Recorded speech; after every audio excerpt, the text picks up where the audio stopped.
The air above Richmond tasted of limestone dust and ambition.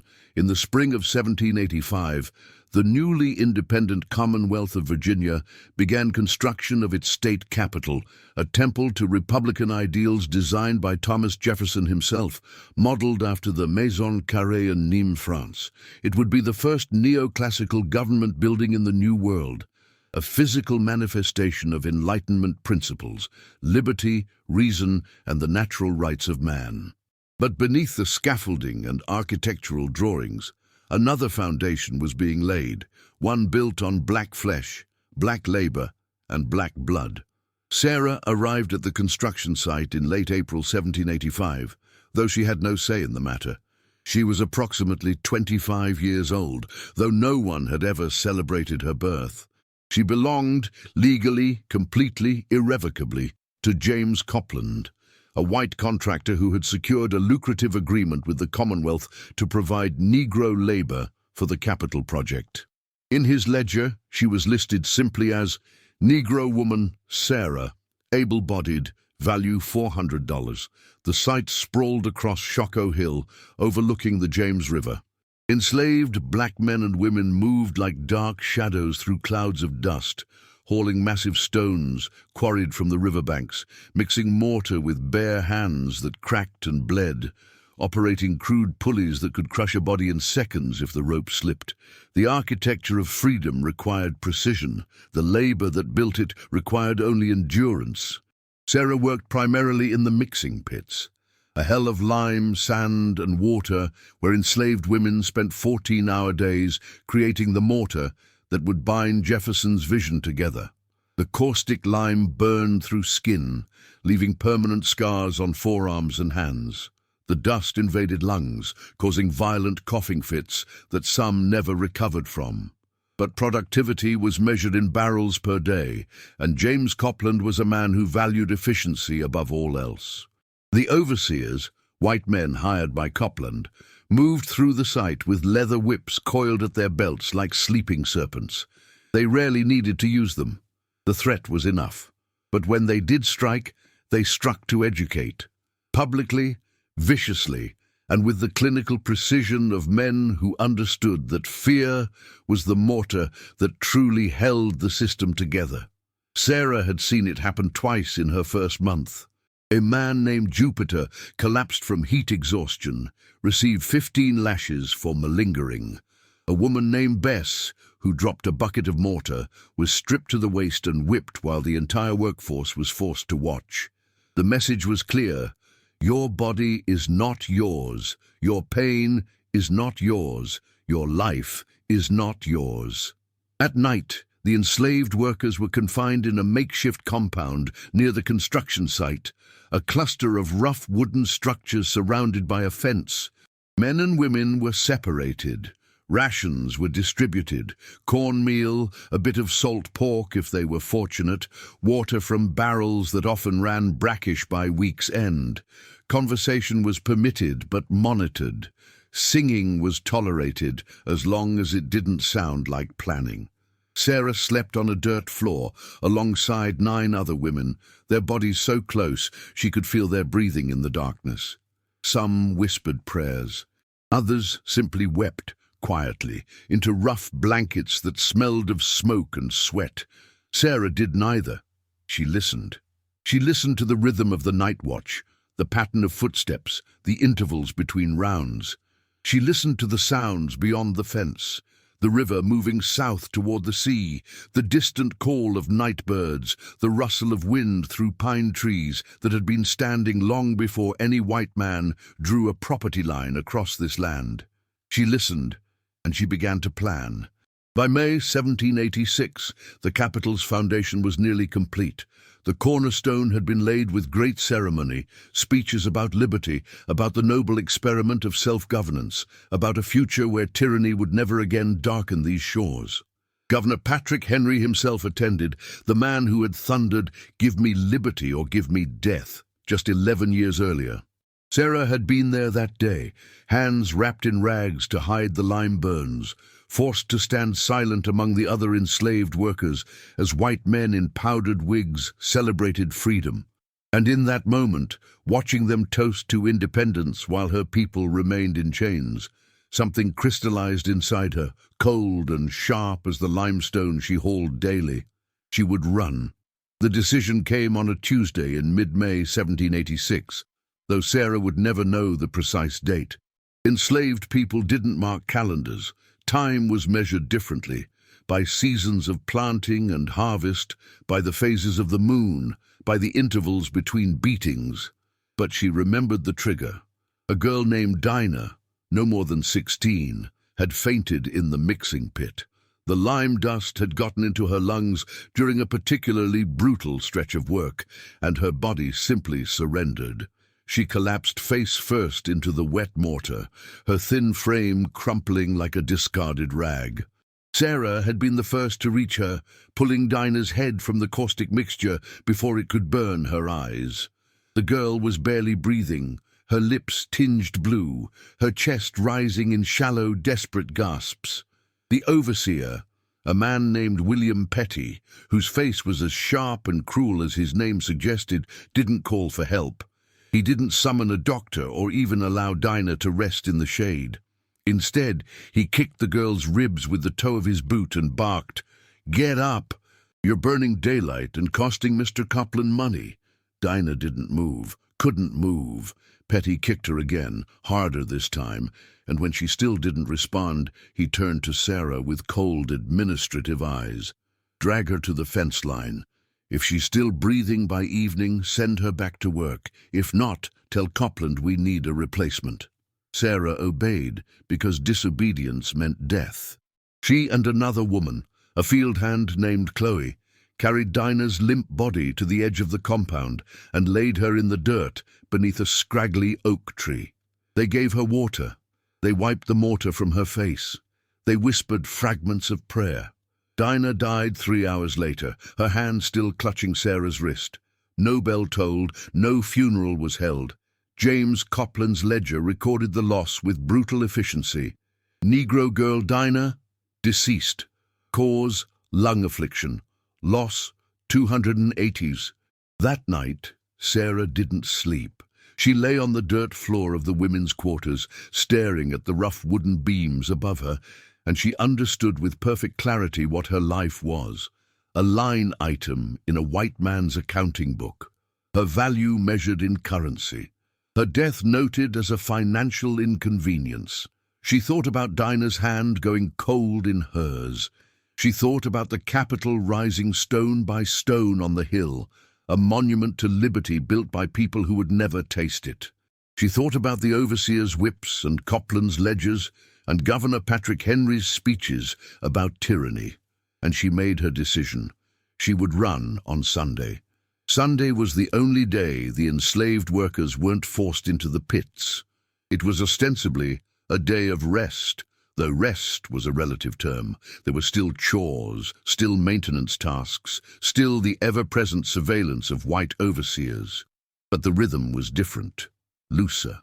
The guards were fewer, their vigilance dulled by weekend drinking and the assumption that exhausted black bodies posed no real threat. Sarah had been watching the patterns for months. She knew that the night guard rotation changed at 10 o'clock. She knew that the eastern fence, near the tool shed, had a rotted post that gave slightly when pressed. She knew that the James River flowed southeast toward the Chesapeake Bay, and that if she could reach the water, she might be able to follow it to freedom.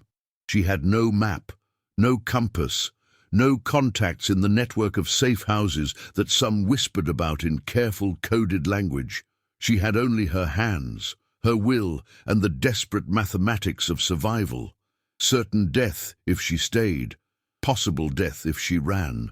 The choice was easy. Saturday night, she barely touched her rations. She needed to be light, fast, unburdened. She wore her oldest clothes, a coarse linen shift and a pair of worn breeches she'd traded for months ago. She tied her hair back tightly with a strip of cloth. She removed everything that might make noise. No jewelry, no trinkets, nothing that could clink or rustle or betray her in the darkness. The other women in the quarters watched her with knowing eyes. No one asked questions. To ask was to become complicit, and complicity could mean the whip or worse. But just before the candles were extinguished, an older woman named Juba leaned close and whispered 2 words: "Go swift." Sarah nodded. She didn't say goodbye. Goodbyes were dangerous. They implied hope, and hope was a luxury that could get you killed. Sunday, May 21st, 1786. The day arrived, wrapped in humidity and the metallic promise of rain. Sarah moved through her morning tasks with mechanical precision. She hauled water, she swept the quarters. She kept her eyes down and her movements unremarkable. Invisibility was survival. To be noticed was to be remembered, and she needed to be forgotten, at least until darkness fell. The hours crawled. The sun traced its arc across the Virginia sky with agonizing slowness, and Sarah felt every minute press against her chest like a physical weight. She watched the guards. She memorized their rotations. She noted which ones were drinking, which ones were distracted by dice games, which ones might actually give chase if they noticed someone missing. Evening came. Supper was distributed, cornmeal mush and a sliver of salt pork. Sarah forced herself to eat. Though her stomach churned with fear and anticipation, she would need the energy. Running required fuel, and there would be no meals where she was going. As twilight deepened into full dark, the compound settled into its nightly rhythm. Conversations dwindled. Exhaustion pulled most of the workers into sleep. The guards lit their torches and began their rounds, their boots crunching on gravel, their shadows long and distorted against the fence. Sarah lay still, counting heartbeats, counting footsteps, counting the minutes until the 10 o'clock rotation. At 9:47, she had no watch, but her body had learned to read time in the spaces between guard patrols. She rose silently from her place on the floor. The other women didn't stir. Or perhaps they did, and simply chose to see nothing. She moved to the door of the quarters, listening. Outside, the night was alive with the sounds of a Virginia spring. Crickets, distant frogs, the whisper of wind through new leaves. And beneath it all, the steady rhythm of the James River calling to her like a promise. The eastern fence, the rotted post. 30 yards from the women's quarters, hidden partially by the toolshed's shadow. Sarah pressed herself against the rough wooden wall of the building and waited. The guard on duty, a man named Thomas, who often drank heavily on weekends, passed within 10 feet of her, his torch held high, his attention focused on something in the distance. She could smell the whiskey on him even from where she stood. He moved on. His footsteps faded. Sarah ran. She didn't think. Thinking was paralysis. She simply moved, low, fast, silent, across the open ground between the quarters and the fence. Every nerve in her body screamed that she was exposed, visible, about to be caught. But she reached the fence without hearing a shout, without feeling a hand on her shoulder, without the crack of a gunshot tearing through the night. The rotted post. She found it by touch, pressing her weight against it until it gave, creating a gap just wide enough for a slender body to squeeze through. The wood bit into her shoulders. Splinters tore at her skin. She didn't care. Pain was temporary. Capture was forever. And then she was through. On the other side of the fence, Richmond sprawled in darkness. A loose collection of buildings, muddy streets, and sleeping white families who would never know that freedom had just slipped past their doors. Sarah didn't pause to orient herself. East, toward the river, toward the only hope she had. She ran through alleys and between buildings, avoiding the main streets where lanterns burned and late-night drinkers stumbled between taverns. She ran past the courthouse, past the market square, past the places where enslaved people were bought and sold like livestock every Tuesday and Friday. And finally, after what felt like hours but was probably only 20 minutes, she heard it. The unmistakable rush of the James River, dark and muscular in the spring night. She reached the bank and paused, chest heaving, allowing herself one moment, just one, to feel what she had done. She had escaped, not to freedom, not yet, but to possibility, to movement, to the terrifying, exhilarating space between captivity and whatever came next. Behind her, Richmond slept, unaware that one of its foundation stones had just chosen herself over the temple of liberty she'd been forced to build. Sarah turned southeast and began to run along the riverbank, following the water toward a future she couldn't see but refused to stop reaching for. 3 days. That's how long her freedom would last. 72 hours of stolen sky. The first night was adrenaline and animal instinct. Sarah followed the James River southeast, staying close to the tree line, avoiding open ground where moonlight could betray her silhouette. The river became her compass, her clock, her only companion. Its dark water rushed past, indifferent to the human drama unfolding along its banks, just as it had been indifferent to the thousands of enslaved Africans who had been brought up this same river in chains, cargo in the holds of ships that smelled of death and profit. She walked. Sometimes she ran. When exhaustion threatened to buckle her knees, she forced herself to keep moving. To stop was to invite doubt, and doubt was a predator more dangerous than any white man with a gun. She had perhaps 6 hours before her absence was noticed at morning roll call. 6 hours of distance between herself and the inevitable pursuit. The Virginia wilderness at night was a different country, thick with sounds she couldn't identify, alive with rustling and calling and the occasional scream of some animal meeting its end in the darkness. Sarah had worked fields before the Capitol construction, so she wasn't entirely unfamiliar with the natural world. But this was different. This was being alone in it, unprotected, with no shelter and no certainty of what dawn would bring. She tried not to think about the dogs.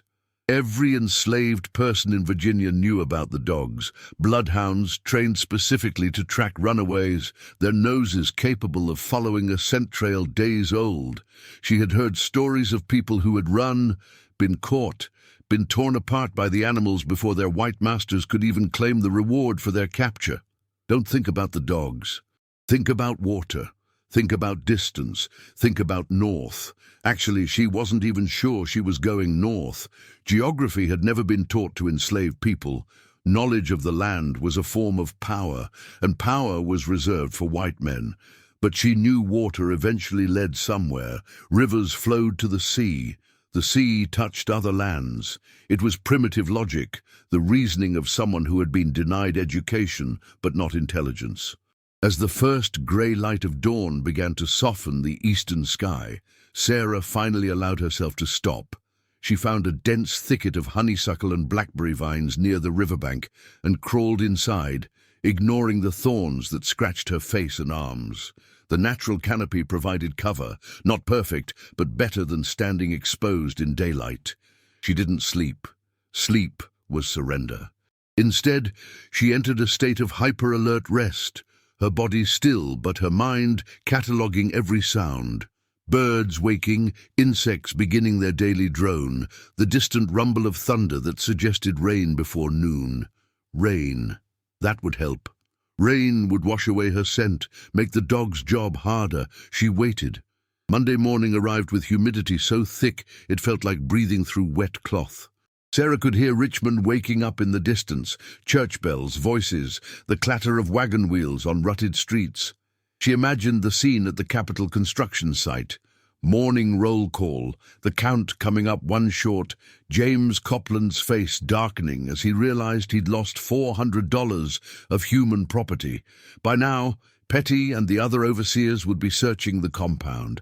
By mid-morning, they'd be scouring Richmond. By afternoon, advertisements would be drafted and printed in the Virginia Gazette.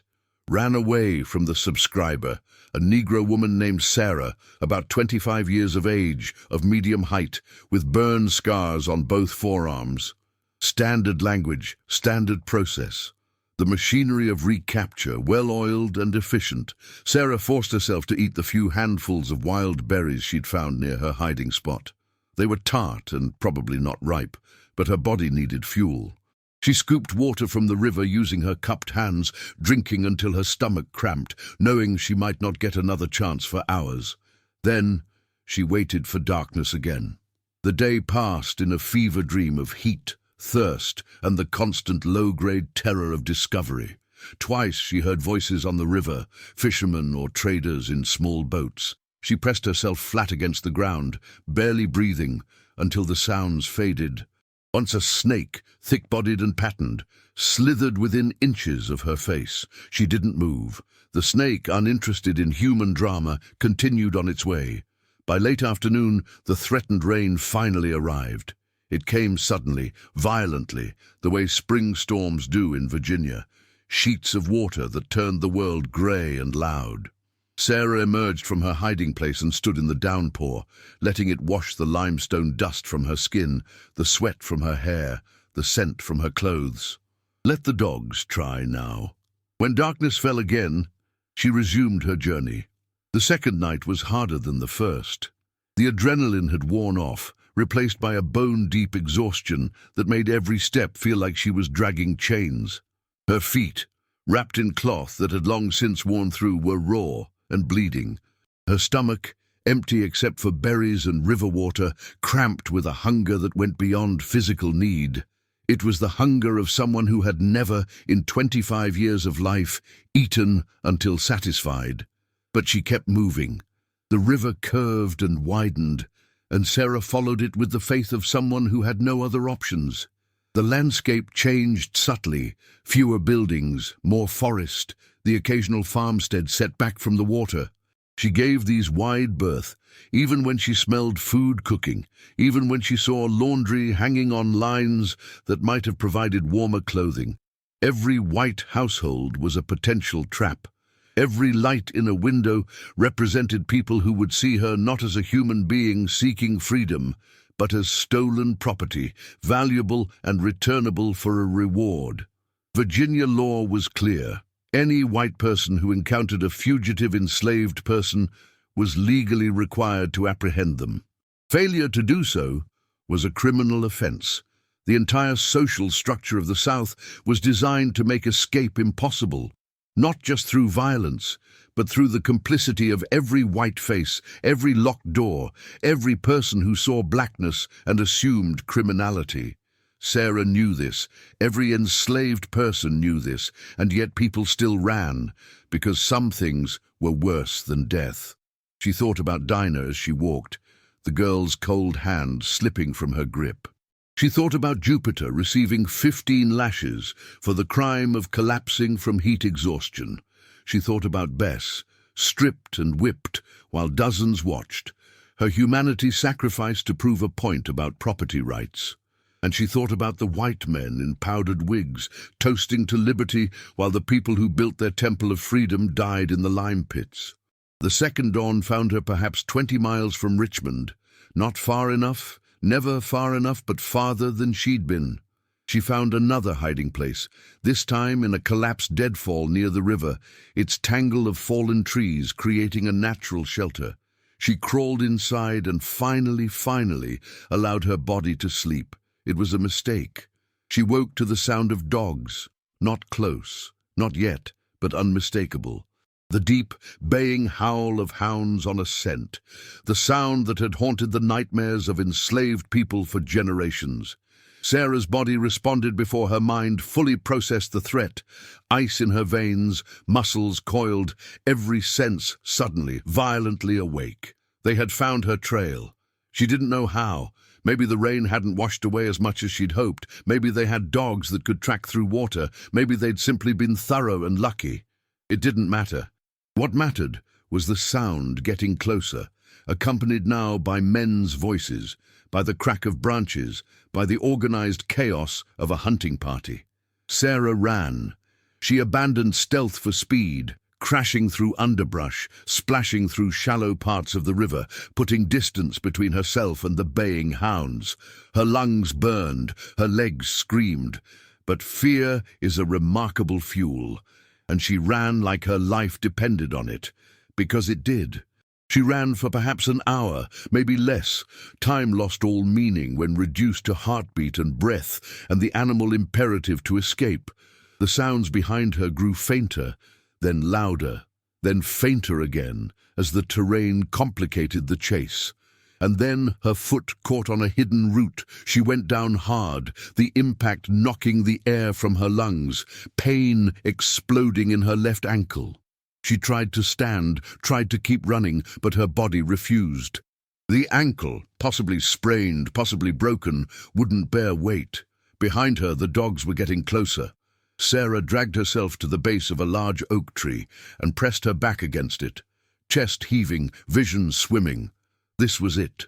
This was how it ended. 72 hours of freedom, ending with her broken body at the base of a tree, waiting for white men and their dogs to reclaim their property. She thought about fighting. She had no weapons, but she had hands, teeth, nails. She could make them work for their $400. She could make sure James Copland's ledger read, "Negro woman Sarah, recovered but damaged, reduced value."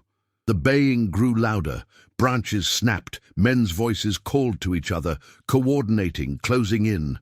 And then they emerged from the tree line, 3 white men on horseback, 4 bloodhounds straining at their leashes and standing between them, holding a rifle.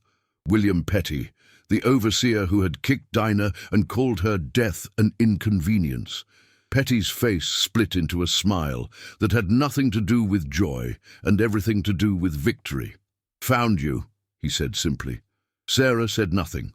She met his eyes and refused to look away, refused to give him the satisfaction of seeing fear. One of the other men, a professional slave catcher by the look of him, with leather clothing and scars that suggested this was not his first hunt, approached and roughly bound her hands with rope. The pressure against her wrists was professional, practiced. He'd done this before, many times. "Mr. Copland's going to want recompense for the trouble," Petty said, coiling his whip. "Running costs money. Training costs money. Every hour you were gone, you were stealing from him." Sarah still said nothing. Petty's smile faded. "You'll learn your lesson back in Richmond, Courthouse Square, public education, so everyone understands the cost of theft." They threw her on the back of a horse, her ankles screaming at the movement, and began the journey back to the city she had fled just days before. Her 3 days of freedom were over. The punishment was just beginning. The journey back to Richmond took 6 hours. 6 hours of being tied to a horse, her injured ankle throbbing with every step the animal took, her wrists rubbed raw by the rough rope binding them behind her back. The slave catchers didn't speak to her. She was cargo now, not a person. They spoke around her, about her, discussing the reward they'd collect from James Copland, debating whether the public whipping would happen immediately or be delayed for maximum audience attendance. "Tuesday's better," one of them said. "Market day. More people to witness." "Mr. Copland won't want to wait," another replied. "She cost him 3 days of labor. That's 3 days of mortar not mixed, 3 days of work undone. He'll want her example made quick." They settled on Monday evening. Tonight. Courthouse Square, just after 6 o'clock when the workday ended and Richmond's white citizens would be passing through the square on their way home or to taverns. Maximum visibility, maximum deterrence. Sarah listened to them plan her torture with the same dispassionate efficiency they might use to discuss shoeing a horse or repairing a fence. She was a problem to be solved, a lesson to be taught, a line item in a ledger that needed correction. As Richmond came into view, its scattered buildings and muddy streets achingly familiar, Sarah felt something shift inside her. Not resignation exactly, not acceptance. Something colder and more fundamental, understanding. She understood now with perfect clarity that she would die in this place. Maybe not today, maybe not this year, but eventually. Either her body would give out under the crushing weight of forced labor, or she would try to run again and be killed in the attempt, or she would be sold to someone even crueler than Copland, or she would simply disappear into the vast machinery of American slavery, her name forgotten, her life reduced to a notation in someone's account book. This was the covenant of her existence: work until broken, die when no longer profitable, be replaced by another black body purchased from another auction block. The realization should have destroyed her. Instead, it hardened something in her core, a defiant kernel of self that refused erasure, even as her body was being dragged back towards certain punishment. They entered Richmond just as afternoon was bleeding into evening. The city bustled with late-day commerce. Merchants closing shops, laborers heading to drinking establishments, white families promenading in their Sunday-best clothing, despite it being Monday. A few people glanced at the slave catchers and their captive, but most didn't bother. Runaway enslaved people being returned was as common as rain in Virginia. Not worth remarking on. They took her directly to the compound at the Capitol construction site. James Copland was waiting, his ledger open on a makeshift desk, his face arranged in an expression of calculated displeasure. He didn't look angry. Anger implied emotion. He looked like a businessman reviewing a disappointing investment. 3 days, he said, not to Sarah but to Petty. 3 days of lost productivity, plus the cost of the slave catchers, plus the damage to discipline among the others. "She injured her ankle during capture, sir," Petty reported. "May affect her work capacity." Copland's jaw tightened, the first real emotion Sarah had seen from him. An injured worker was a devalued worker. His $400 asset had just depreciated. "Then we'll make tonight educational enough that injury won't matter," Copland said coldly. 15 lashes, public square, full audience, and she works the lime pits tomorrow regardless of her condition. 15 lashes. Sarah knew what that meant. She had seen Jupiter afterward, his back a landscape of torn flesh, infection setting in within days. She had helped clean Bess's wounds with salt water, had heard her screams echo through the compound for hours afterward. 15 lashes delivered by an expert hand could kill. The white men knew it. Sarah knew it. That was the point. They locked her in a storage shed until 6 o'clock, her hands still bound, her ankle swelling to twice its normal size. She sat in the darkness and listened to the compound coming alive with nervous energy. The other enslaved workers knew what was coming, knew they would be forced to watch, knew that Sarah's punishment was meant to be theirs as well. At 5:45, Petty came to collect her. "Time to pay your debt," he said. They walked her through the streets of Richmond toward Courthouse Square. Or rather, they dragged her, because her ankle couldn't support her weight. The sun was setting, painting the sky in shades of orange and red that seemed obscenely beautiful, given what was about to happen. A crowd had already gathered in the square. White faces, mostly, merchants, laborers, farmers in town for supplies. A few free black people stood at the edges, their faces carefully blank. And arranged in a semicircle, forced to witness, were dozens of enslaved workers from Copland's construction crews, their eyes hollow with the knowledge that this could be them, that this might be them, if they ever dared to imagine freedom. In the center of the square stood the whipping post, a thick wooden beam worn smooth by years of use, dark stains at its base that might have been blood or mud or both. They tied Sarah to the post, her injured ankle barely touching the ground, all her weight suspended by her bound wrists. Her back was exposed, her shirt removed with brutal efficiency by Petty.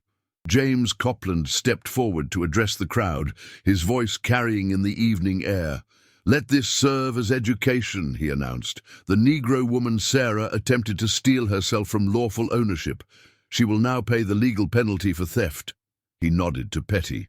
The overseer uncoiled his whip, 9 feet of braided leather tipped with waxed cord, designed specifically to tear flesh without causing immediate death. He was good at his job. He would make this last. Sarah closed her eyes, and the first lash fell. Pain is a country with no map. The first strike of the whip tore across Sarah's back like liquid fire, the wax tip biting deep into flesh that had never known such concentrated violence. Her body convulsed involuntarily, every muscle seizing, but the ropes holding her wrists kept her upright, kept her fixed to the post, kept her available for the next blow. She had promised herself she wouldn't scream. That promise lasted exactly 3 seconds. The second lash crossed the first at an angle, creating a pattern that Petty had perfected over years of this work. He wasn't random in his brutality. He was methodical, surgical, ensuring maximum pain with minimum immediate death. The economic calculation was always present: destroy the spirit, but preserve enough of the body to work. Sarah screamed. The sound tore from her throat without permission, primal and animal. Some part of her brain, the part still capable of abstract thought beneath the drowning waves of agony, was ashamed of the sound. But mostly she just screamed. The third lash, the fourth, the fifth. The white crowd watched with the detached interest of people observing a necessary but unpleasant task, like slaughtering a pig or branding cattle. A few nodded approvingly at Petty's technique. One merchant commented to his companion about the quality of the whip, wondering aloud where such an implement could be purchased. The enslaved workers, forced to witness, stood silent, their faces carved from stone. They couldn't look away. Looking away was punishable. So they watched, and each strike against Sarah's flesh was a strike against their own psyches, a reminder written in blood about the cost of resistance. Sixth lash, seventh, eighth. Sarah's back was no longer recognizable as skin. It had become a canvas of torn tissue, blood flowing freely down to soak the waistband of her breeches, pooling on the ground beneath her. The pain had transcended individual sensation and become a totality, a white-hot universe in which nothing else existed. She stopped screaming, not because the pain had lessened, but because her body had no more breath to give. Her vision was narrowing, darkness creeping in from the edges, shock probably. The body's mercy when the mind can no longer cope. Ninth lash, 10th, 11th. One of the enslaved men forced to watch, a young field hand named Samuel, turned his face away for just a moment. Just one moment of human limitation, of spirit unable to endure, witnessing such destruction of another human being. An overseer noticed. 3 days later, Samuel would receive 10 lashes of his own. The machinery of terror was self-perpetuating. 12th lash, 13th, 14th. Sarah was barely conscious now, her body held upright only by the ropes binding her wrists to the post. Blood covered her back completely, dripping steadily onto the earth that white men called Virginia, that had been stolen from indigenous peoples, that was now being watered with black suffering. James Copland watched from the side, his ledger still tucked under his arm. He noted Sarah's condition with the eye of someone evaluating livestock. She would need several days to recover before returning to work. That was lost productivity. But the disciplinary effect on the other workers, that had value too. A complex calculation. Petty raised his arm for the 15th and final strike. But something changed in his motion. Maybe his arm was tired. Maybe the angle was off. Maybe the whip was slick with blood and didn't respond quite the way he intended. The final lash struck deeper than the others, the wax tip catching flesh and tearing rather than simply cutting. There was a sound, wet and wrong, and Sarah's body went completely limp against the post. A murmur ran through the crowd. Even by the standards of public whipping, something seemed off. The enslaved witnesses knew immediately what had happened, but their faces remained carefully blank. Knowledge was dangerous. Petty stepped back, examining his work. Sarah hung motionless, blood flowing steadily from the savage wound the final lash had opened. Too much blood, too fast. "Cut her down," Copland ordered, his voice tight. "Get her to the compound." They cut the ropes binding her wrists, and Sarah's body collapsed into the arms of 2 enslaved men assigned to carry her. She was conscious, barely, her eyes open but unfocused, her breathing shallow and rapid. The men carried her as gently as they could, given the circumstances, trying not to cause additional pain to the destroyed landscape of her back. The crowd began to disperse. Their evening's entertainment concluded. A few lingered to discuss what they'd witnessed, debating whether Petty had been too harsh or appropriately severe. The consensus seemed to be that the punishment fit the crime. Theft of oneself required education. Sarah was taken back to the compound and placed on the dirt floor of the women's quarters. The other enslaved women immediately went to work, doing what they could with the limited resources available: water from the rain barrel, strips of cloth torn from their own meager belongings, prayers whispered in African languages that slavery had tried and failed to erase. They cleaned her wounds as gently as possible, though gentleness was a relative concept when dealing with flesh that had been systematically destroyed. Every touch, no matter how careful, caused Sarah's body to flinch and spasm. She was conscious enough to feel everything, but not conscious enough to speak or process what was happening to her. An older woman named Ruth, who had seen many whippings in her 40-some years of enslavement, examined the final wound with growing concern. It was deeper than the others, and the bleeding wasn't stopping the way it should. The whip had likely torn into muscle, possibly nicked something vital. In a world with proper medical care, Sarah might have survived. But enslaved people didn't live in that world. "She needs a doctor," Ruth whispered to another woman. "Copland won't pay for one," came the response. "Not for a runaway. He'll let nature decide if she's worth the investment of medical attention." It was true. James Copland's economic calculus was simple. If Sarah survived the night on her own, she was resilient enough to be worth keeping. If she died, well, he could claim the loss on his taxes and purchase a replacement at the next auction. Either way, the system continued. The women did what they could. They kept the wounds clean. They gave Sarah water when she was conscious enough to swallow.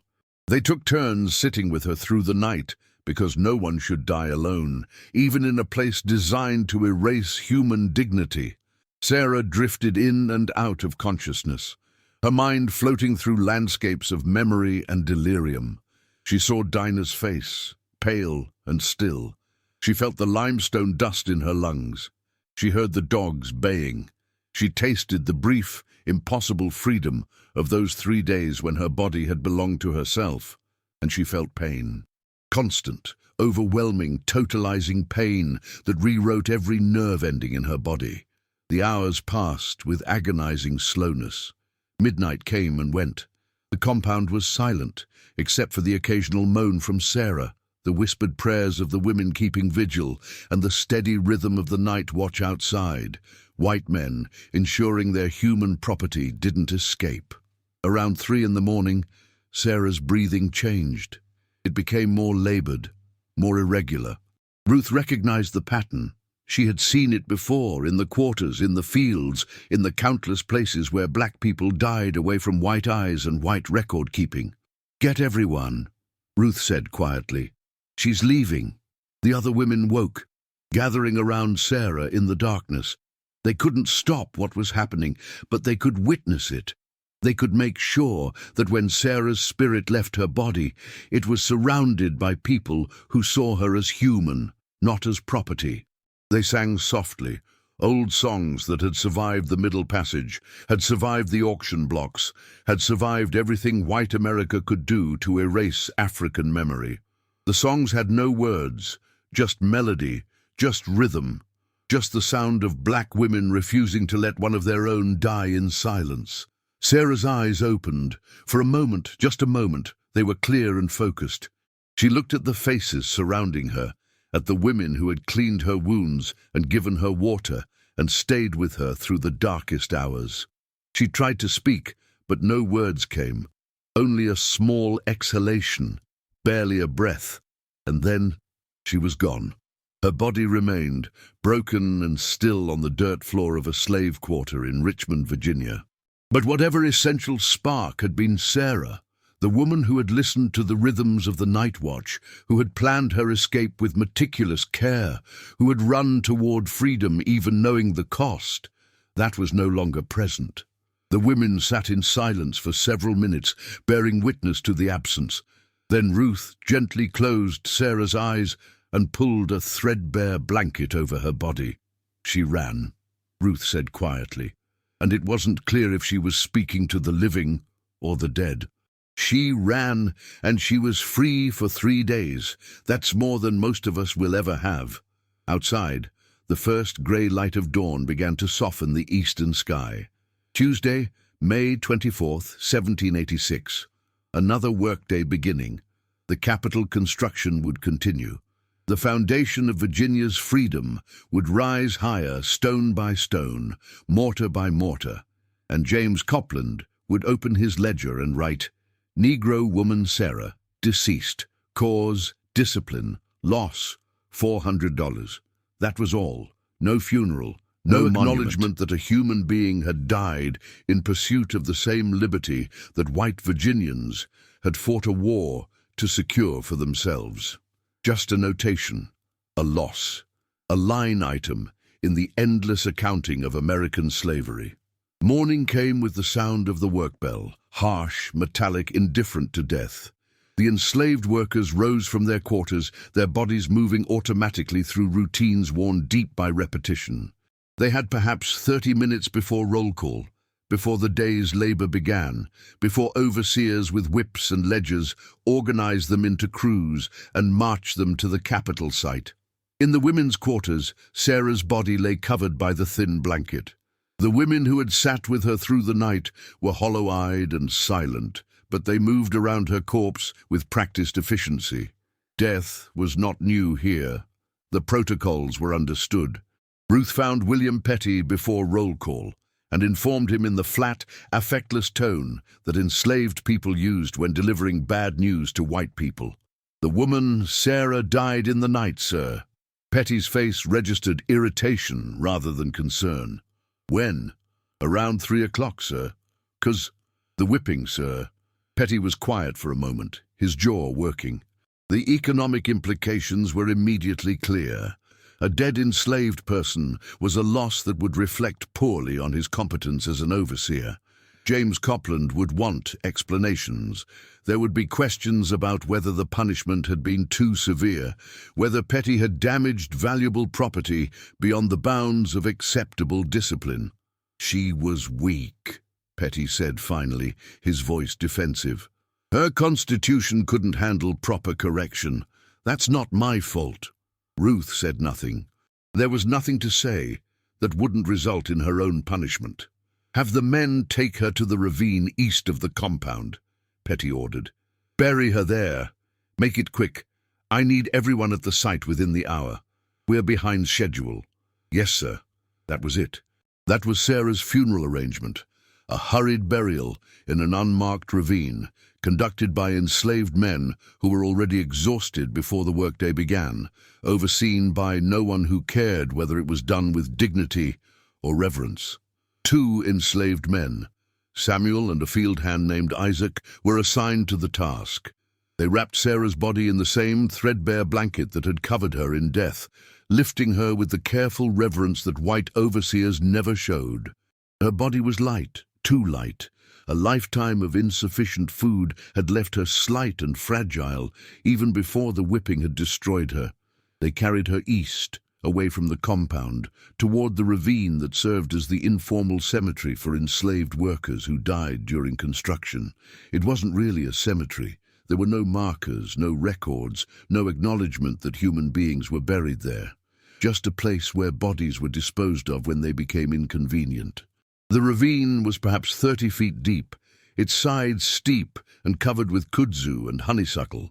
At the bottom, partially hidden by vegetation, were the signs of previous burials, disturbed earth, the occasional fragment of cloth, the subtle depressions that indicated bodies had been placed and covered. Samuel and Isaac descended carefully, carrying Sarah between them. They found a spot near the eastern wall of the ravine where the soil was softer and began to dig with their bare hands. They had no shovels. Tools were too valuable to be spared for burying enslaved people, so they dug with hands and sticks, scooping earth aside, creating a shallow grave that would have to suffice. The work took perhaps 40 minutes. They didn't speak. There was nothing to say that the other didn't already know. But when the grave was ready and they lowered Sarah's wrapped body into it, Samuel paused. "She deserves words," he said quietly. Isaac glanced nervously back toward the compound. They were already pushing the time limit Petty had given them. But he nodded. Samuel closed his eyes and spoke in a whisper that was half prayer, half witness. Sarah ran. She chose freedom over chains. She paid the price white men demand for that choice. But she ran. Remember that. When we're old and our backs are bent and our spirits are broken, remember that Sarah ran. It wasn't much. It wasn't eloquent. But it was more than James Copland's ledger would ever record, more than Virginia's official history would ever acknowledge. They covered her body with earth, packing it down gently, then scattered leaves and branches over the site to disguise the fresh digging. Within weeks, the Virginia growth would reclaim the spot completely. Within months, no visible trace would remain. By the time Samuel and Isaac returned to the compound, they were 10 minutes late for roll call. Both received 5 lashes for tardiness, not severe enough to prevent them from working, but severe enough to ensure they wouldn't be late again. The machinery of terror was efficient that way. At the construction site, James Copland was already recalculating his labor needs. Sarah's death represented a $400 loss, but the slave market in Richmond held auctions every Tuesday and Friday. He could replace her within a week, probably with a younger woman who might prove more durable.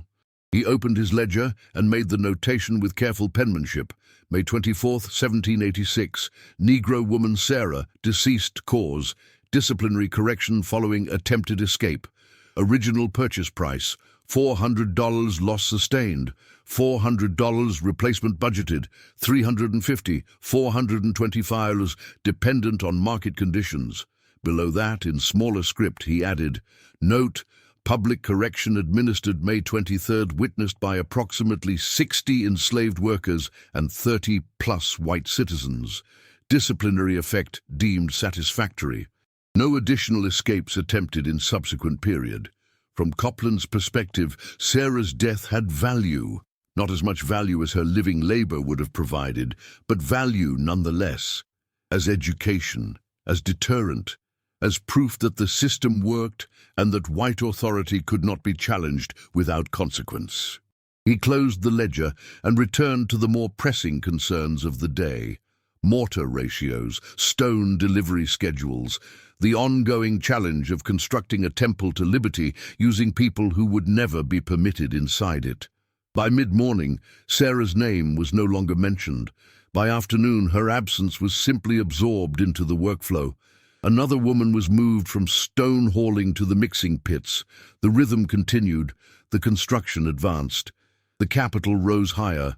And in an unmarked ravine east of the construction site, Sarah's body began its return to the earth that had never belonged to the white men who claimed to own it. The official record of Sarah's life consisted of exactly 4 documentary traces. 1. James Copland's purchase ledger, listing her acquisition in 1784, Negro woman Sarah, age approximately 23, able-bodied, $400. 2. An advertisement in the Virginia Gazette, May 22, 1786, ran away from the subscriber on the night of May 21st, a Negro woman named Sarah, about 25 years of age, of medium height, bearing burn scars on both forearms, $50 reward for her apprehension and return. 3. A brief notation in the records of the Richmond Slave Catchers Association, May 23, 1786, Negro woman Sarah, property of J. Copland, apprehended 18 miles southeast of Richmond, fee $30. 4. James Copland's final ledger entry, May 24, 1786, Negro woman Sarah, deceased, loss $400. That was all. 4 pieces of paper, 4 fragmentary records of a human life reduced to property and financial transaction. No birth certificate, no death certificate, no will or testament or personal belongings, no letters or diary or any written evidence that Sarah had thoughts, dreams, memories, or interior life. The documentary silence was intentional. Enslaved people were not supposed to have stories. They were supposed to be background scenery in the grand American narrative of progress and liberty, laboring but invisible, suffering but silent, dying but unmourned.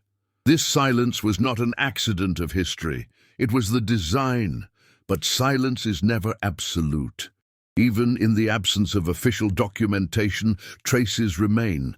In archaeological excavations, in the oral histories passed down through generations of black families, in the coded language of spirituals and folk songs, in the very bones of the land. And sometimes, centuries later, someone bothers to look. Richmond, Virginia, spring 2003. Dr. Michelle Brown stood in the excavation pit east of the Virginia state capitol and tried not to cry. She was a historical archaeologist specializing in slavery studies, hired by the state to conduct an assessment before planned expansion of the Capitol grounds. The work was supposed to be routine, document any historical artifacts, ensure no important sites were disturbed, file a report, move on. Instead, she had just uncovered something that would change her career and, in a small way, change how Virginia remembered its past. 14 human skeletons, buried without coffins, without markers, without any official record, all showing signs of extreme physical trauma consistent with forced labor and violent punishment, all dating to the late 18th century, the exact period when the Capitol was under construction. The remains were located in what historical maps indicated had been a ravine adjacent to the construction site. The ravine had long since been filled in and covered over, buried beneath layers of soil and memory and deliberate forgetting. But the dead remained. The dead always remained. Dr. Brown had been excavating slave cemeteries for 12 years. She thought she had seen everything that the American slavery system could do to human bodies. She was wrong. Skeleton number 7, catalogued as Capitol Site, Burial 7, female, aged 20-30, was particularly devastating. The woman had been approximately 5 feet 3 inches tall. Her bones showed signs of repetitive stress injuries consistent with heavy labor, compressed vertebrae, thickened areas where muscles had strained against bone, evidence of poor nutrition throughout her life. Her teeth indicated she had probably been born in Virginia, not Africa. The diet patterns were different. But it was her back that told the real story. The posterior ribs on both sides showed multiple healed fractures, the kind that result from blunt force trauma. The thoracic vertebrae had stress fractures and evidence of soft tissue damage that had calcified over time. And most tellingly, there were tiny fragments of what appeared to be leather embedded in the bone of one rib.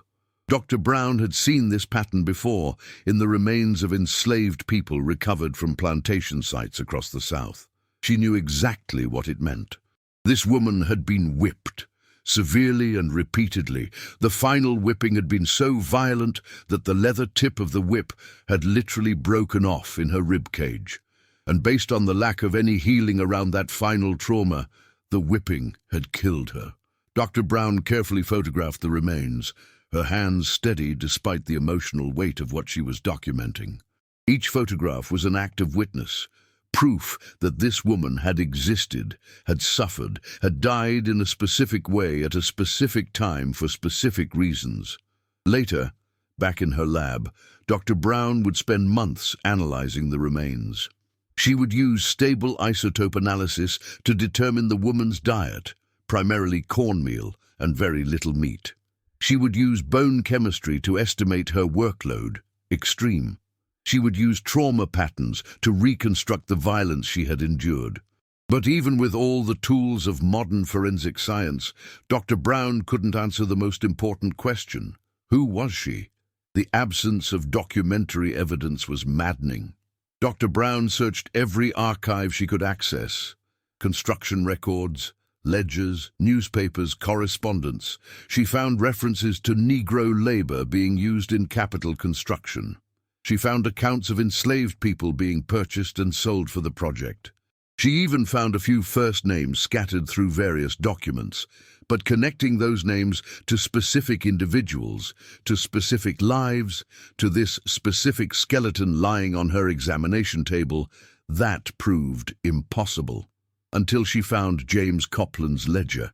It was tucked away in the Virginia State Archives, part of a larger collection of construction-related documents that had been catalogued but not fully analyzed. The ledger was unremarkable, just another businessman's account book from the 1780s, filled with the mundane details of contracting work, expenses, revenues, labor costs. But buried in those mundane details were human lives. Dr. Brown found her on page 47. Negro woman Sarah, deceased. Cause, discipline. Loss, $400. The date was May 24th, 1786. The location was Richmond. The context was capital construction. The burial location wasn't specified, but the timing and circumstances aligned perfectly with skeleton number 7, Sarah. Her name was Sarah. Dr. Brown sat alone in the archive reading room and allowed herself a moment of unprofessional emotion. She cried, not dramatically, just quiet tears of grief and rage and recognition, because she understood in that moment that she was holding one of the only pieces of documentary evidence that Sarah had ever existed. One enslaved woman, reduced to a financial loss in a white man's account book, and then Dr. Brown did what historians do. She started searching for more. The research consumed 2 years of Dr. Brown's life. She became obsessed, professionally, academically, personally, with reconstructing Sarah's story from fragments. She knew it was impossible to recover the full truth. Too much had been deliberately erased. Too many documents had been destroyed or never created in the first place. Too much of Sarah's interior life was simply unknowable across the gulf of time and death and historical silence. But she could recover something. She could piece together the context, the system, the machinery of violence that had killed Sarah and 13 other enslaved people whose remains lay in that ravine. She started with Copland's ledger, reading every entry with forensic attention. The ledger revealed a small contracting operation that had relied heavily on enslaved labor. Copland owned or rented approximately 40 enslaved people at any given time, primarily for construction projects around Richmond. Sarah's name appeared multiple times in the ledger before her death. April 1785, purchased Negro woman Sarah from estate sale of Coldar. Bannister, 400. June 1785, Sarah assigned to mixing pits. Capital project, January 1786, medical expense Sarah, lime burns on forearms 2. May 1786, advertisement for runaway Sarah, printing cost 3. May 1786, slave catcher fees, recovery of Sarah 30. May 1786, Negro woman Sarah, deceased, loss 400, 6 entries, $40 in text. That was Sarah's documentary existence in James Copland's world, but Dr. Brown didn't stop there. She found the advertisement Copland had placed in the Virginia Gazette, the notice offering a $50 reward for Sarah's capture. The ad was maddeningly brief, just 3 sentences describing Sarah's approximate age, height, and the burn scars on her forearms from lime work. But it confirmed something crucial. Sarah had run. She had chosen freedom over the certainty of brutal punishment. She had made a decision that required extraordinary courage, knowing full well what would happen if she were caught. Next, Dr. Brown researched the legal framework that had governed Sarah's life and death. Virginia's slave codes in 1786 were comprehensive and brutal. Enslaved people had no legal personhood, no right to own property, no right to make contracts, no right to testify in court against white people, no right to self-defense, even when being killed. Running away was classified as theft of self. The crime was not that an enslaved person had sought freedom, but that they had stolen property, themselves, from their legal owner. The punishment for repeated or aggravated escape attempts could include whipping, branding, mutilation, or death.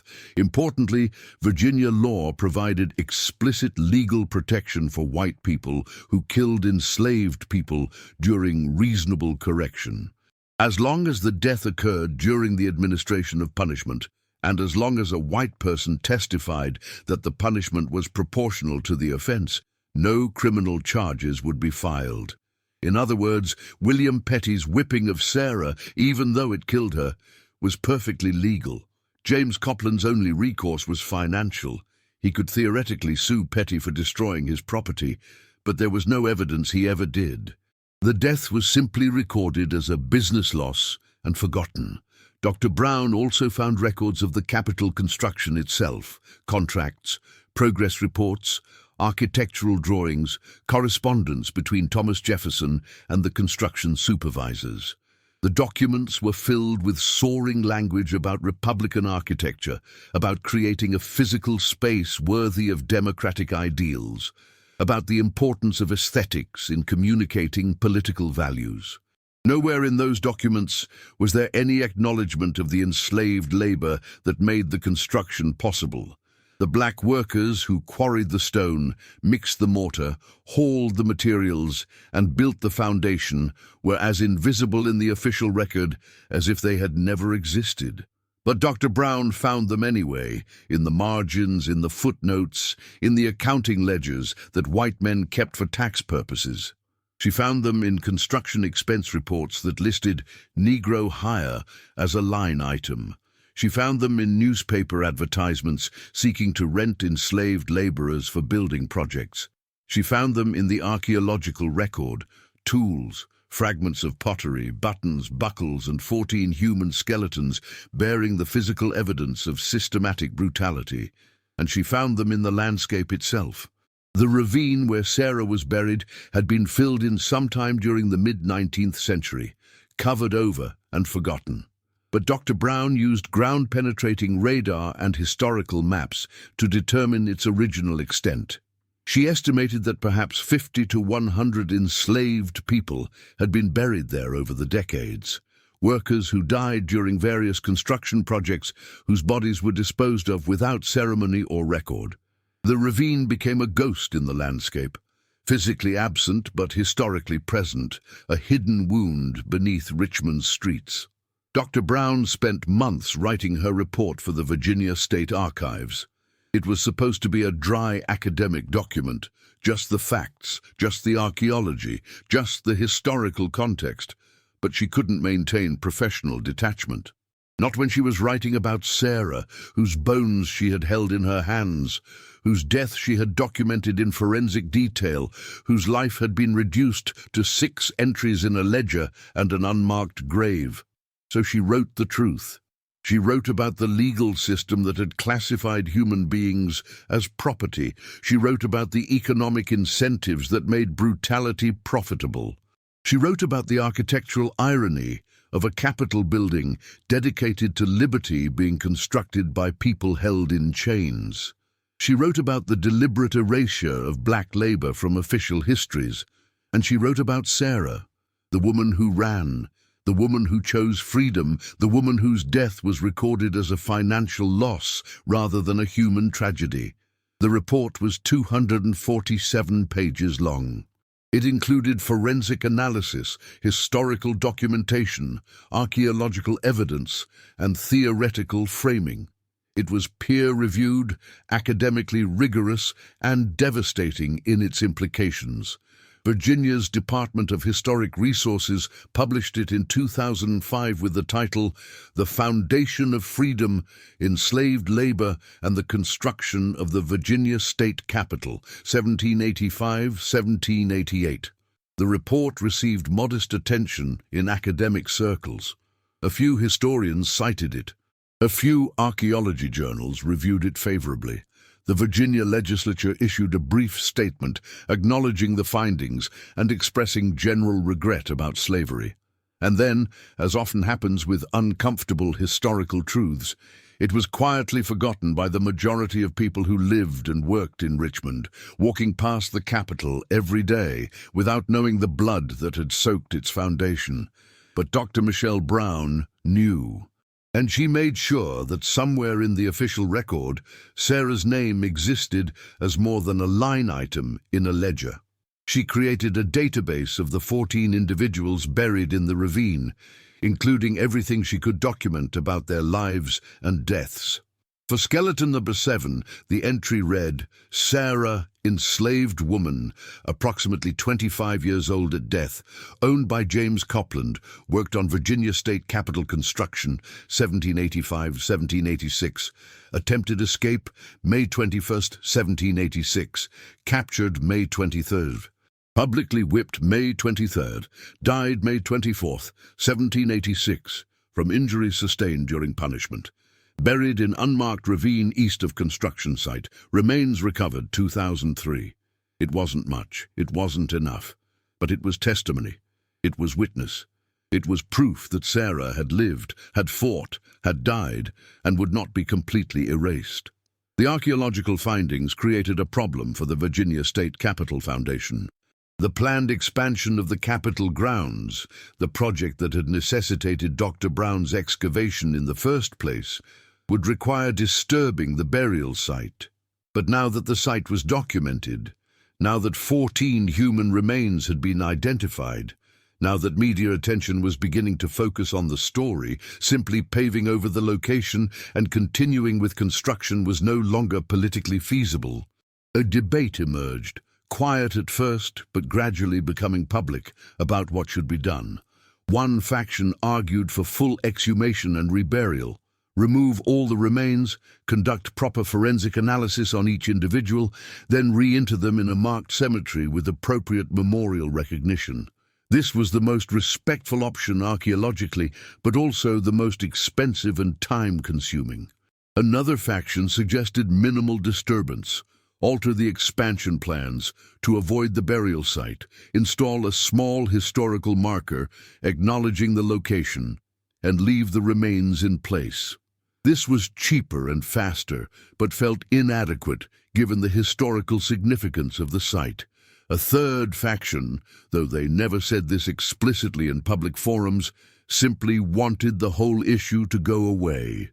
They argued that focusing too much on slavery would politicize the Capitol, would make visitors uncomfortable, would detract from Virginia's proud architectural and political heritage.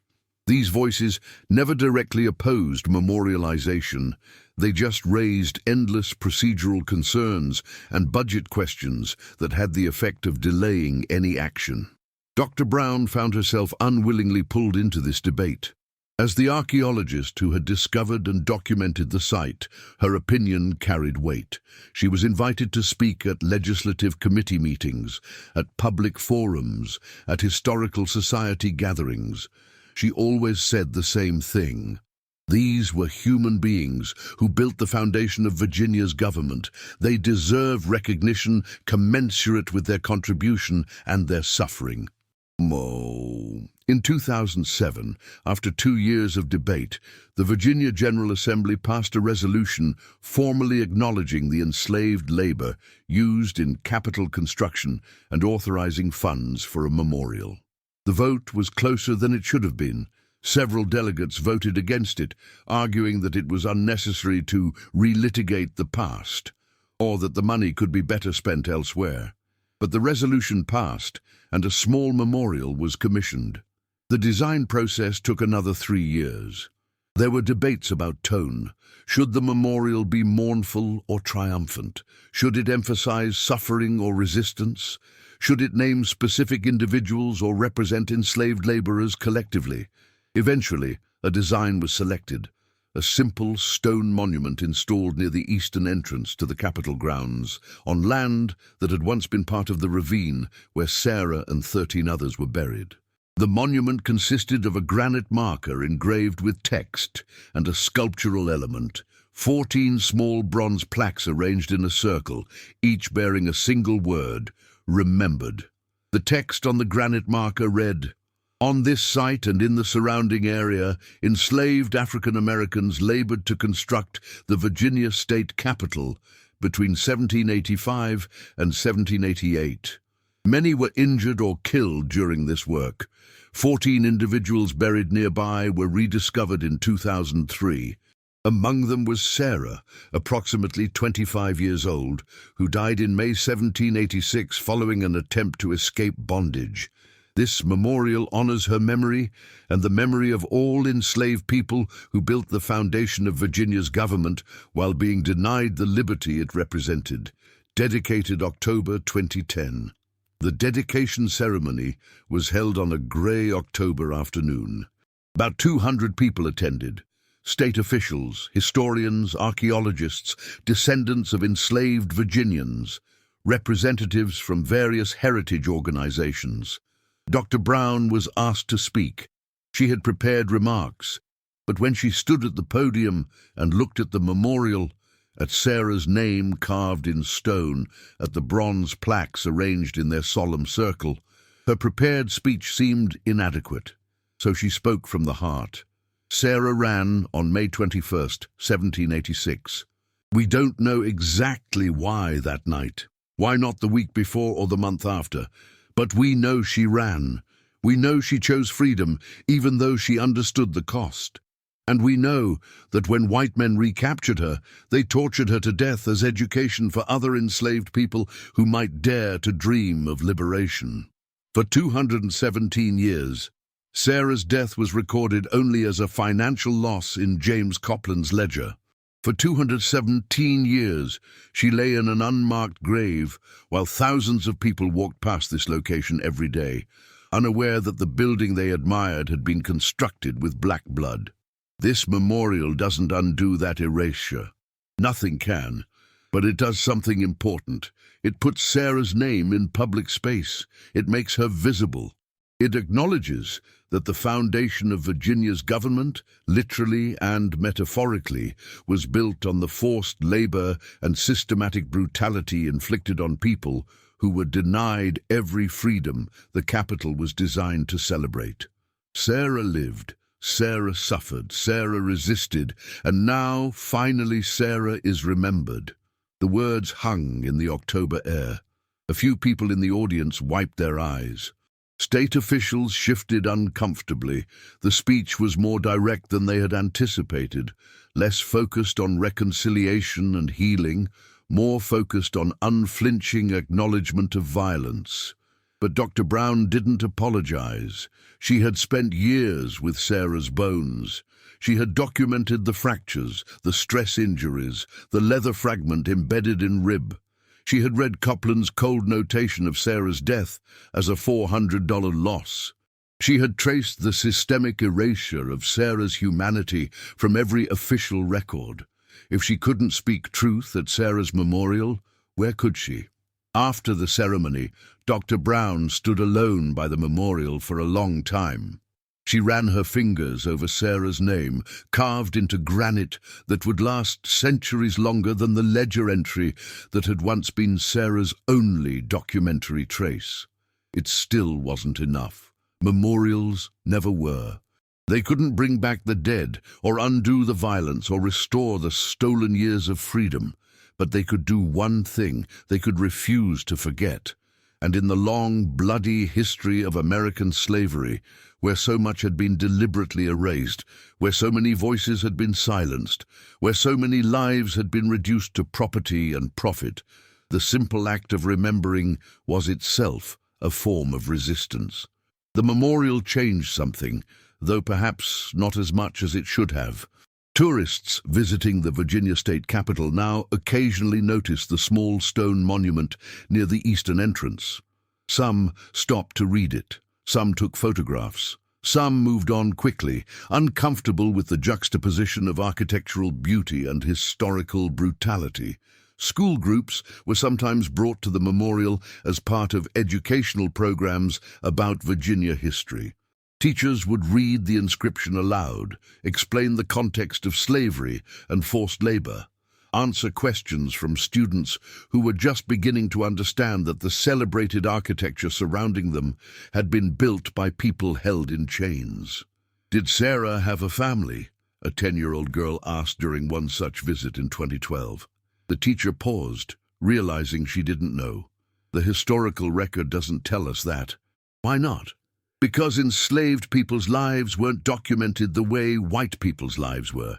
The people who kept records only cared about Sarah as property, not as a person. That's not fair. No, the teacher agreed quietly. It's not. These small moments of education, multiplied across years and thousands of visitors, represented a kind of slow correction to the historical record. Sarah's name, spoken aloud by strangers, became a tiny act of resurrection, not of her body, which remained in the earth, but of her existence in collective memory. Dr. Brown continued her work, expanding beyond Sarah to document other enslaved people who had labored on public construction projects throughout Virginia. She found them everywhere, in the foundations of courthouses, in the walls of universities, in the infrastructure of roads and bridges and canals. Everywhere white Virginians had built monuments to civilization and progress. Black hands had done the actual building. And everywhere, the documentary record had erased those hands, rendered that labor invisible, classified those lives as mere expenses in account books. Dr. Brown made it her mission to make them visible again. In 2015, she published a comprehensive book, Chains in the Foundation: Enslaved Labor and Public Architecture in Virginia, 1750–1865. The book was based on a decade of archival research and archaeological investigation. It documented dozens of individuals like Sarah, people who had been enslaved, had labored on public construction projects, had suffered and often died in that labor, and had been systematically erased from official histories. Sarah's chapter was the longest, not because her story was more important than others, but because the documentary evidence was relatively rich. Copland's ledger, the Virginia Gazette advertisement, the forensic analysis of her remains, and the archaeological context all combined to create an unusually complete portrait of one enslaved woman's life and death. Dr. Brown wrote in the introduction, "This book is an act of recovery. For too long, the history of American public architecture has been told as a story of white vision and achievement. Thomas Jefferson's neoclassical designs, Benjamin Latrobe's engineering innovations, the aesthetic choices that shaped our government buildings and civic spaces. But that story is incomplete, and its incompleteness is not accidental. The actual construction of these buildings, the quarrying and hauling of stone, the mixing of mortar, the dangerous labor of raising walls and columns, was done primarily by enslaved black people whose names appear, if at all, only as line items in expense reports. Sarah was one of those line items, and this book is an attempt to recover her full human reality from the fragments that white supremacy failed to fully destroy. The book won academic awards. It was assigned in university courses on slavery, on public history, on archaeology, on American studies. It was reviewed favorably in major historical journals. And slowly, incrementally, it contributed to a broader shift in how American public history approached the legacy of slavery. Museums began to include more explicit acknowledgement of enslaved labor in their interpretive programs.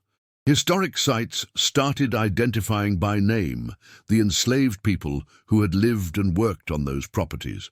Plantations that had once focused exclusively on the lives of white owners began centering the experiences of black people who had made those estates functional.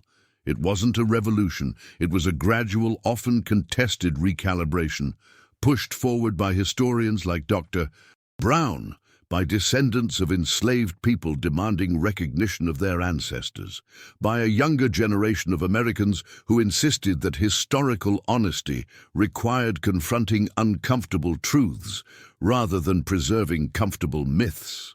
Sarah became a symbol in this broader movement, not because her story was unique, but precisely because it wasn't.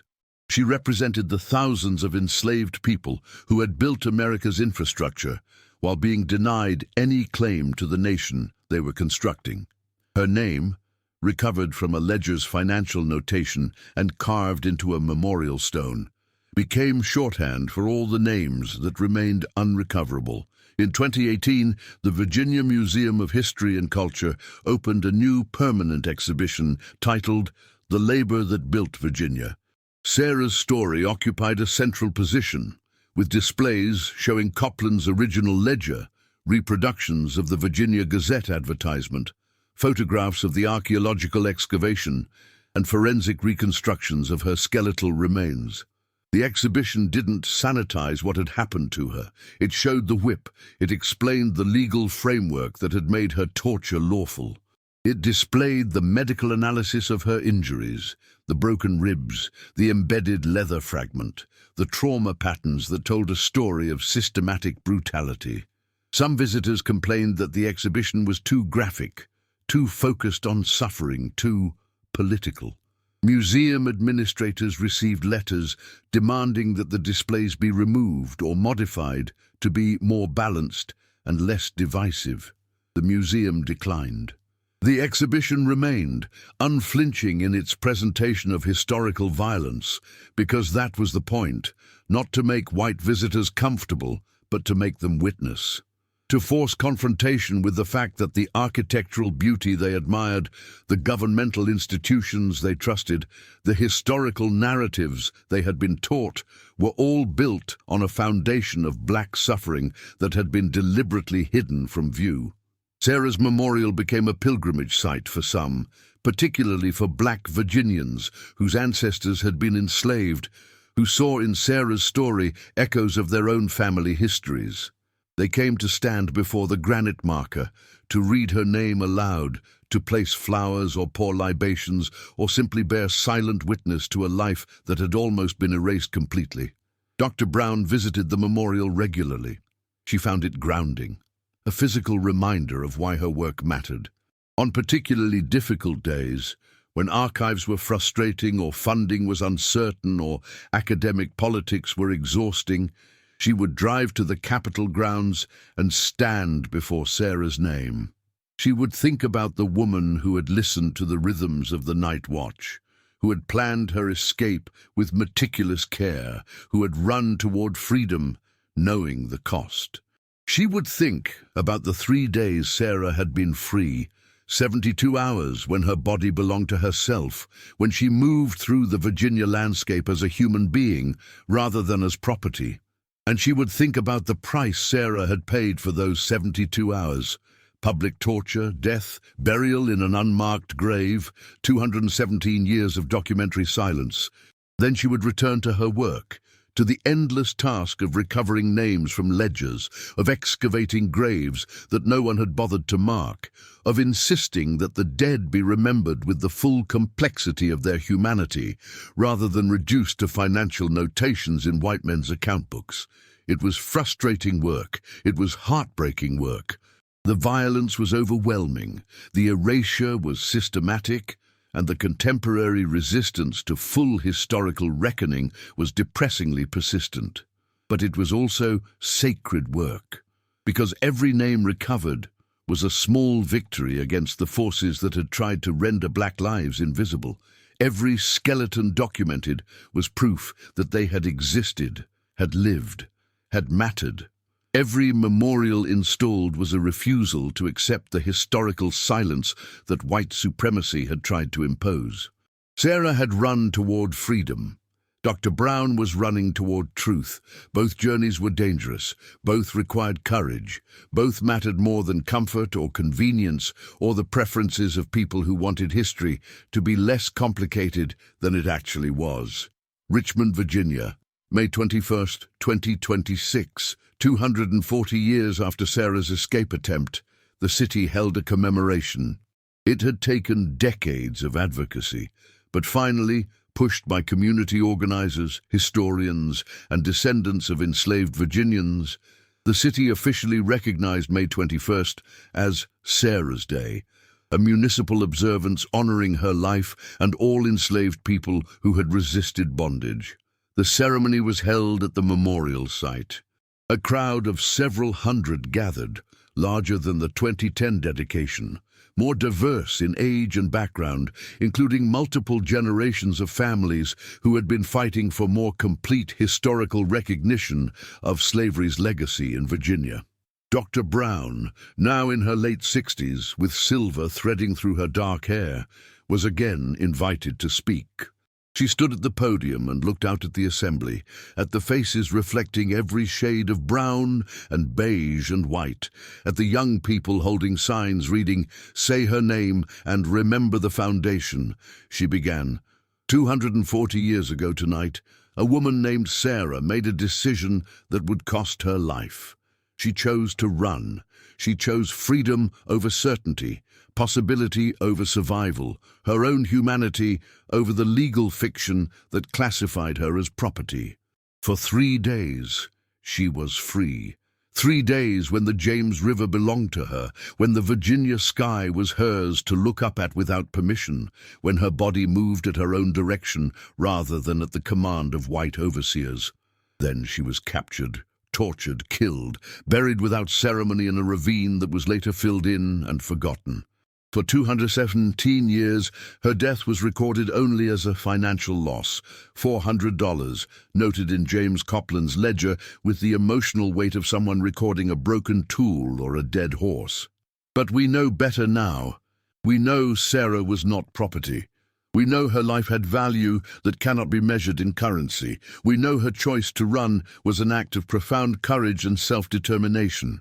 And we know that the freedom she sought for herself is the same freedom that Virginia's founders claimed to cherish, even as they denied it to people who looked like Sarah. This memorial is important. This day of remembrance is important, but they are not enough.